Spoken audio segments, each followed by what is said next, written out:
অভ্যুত্থানের পর যেসব দেশ গণতন্ত্রের পথে না গিয়ে বিভিন্ন বিতর্ক করে ক্ষমতার মেয়াদ দীর্ঘ করেছে তাদের করুণ পরিণতি হয়েছে, এমন মন্তব্য করেছেন বিএনপির স্থায়ী কমিটির সদস্য আমির খসরু মাহমুদ চৌধুরী। বান্ডেল থাকলে প্রতি সেনমানিতে টাকা বাঁচবে। বিকাশ সেনমানি বান্ডেল কিনে জিতুন প্রতি লেনদেনে। বিআইআইএসএস অডিটোরিয়ামে ডেমোক্রেসি ডায়াস বাংলাদেশ ডিডিবি আয়োজিত সংস্কার ও নির্বাচন প্রেক্ষিত জাতীয় ঐক্য বার্ষিক আলোচনায় এই মন্তব্য করেন আমির খসরু। বলেন, বাংলাদেশকেও সেই বিতর্কিত পথে নেওয়া হচ্ছে। জানান, অভ্যুত্থানের পর যেসব দেশ দ্রুত গণতন্ত্রে ফিরে গেছে তারা ভালো অবস্থায় আছে। 14 মাস ধরে দেশ একটি প্রতিনিধিত্বহীন অবস্থা পার করছে এবং নির্বাচন নিয়ে বিতর্ক চলছে।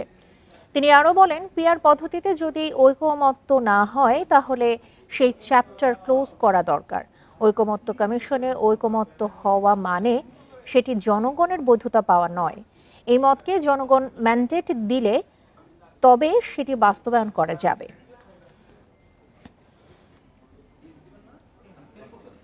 যে দেশগুলো এরকম একটা তর্ক বিতর্কে জড়িয়ে বিভিন্ন ইস্যু সামনে এনে এই নির্বাচনকে বিলম্বিত করেছে, সেই সমস্ত দেশে আপনি গৃহযুদ্ধ, সামাজিক বিভক্তি এবং অর্থনৈতিক বিপর্যয় ঘটেছে, এটা প্রমাণিত।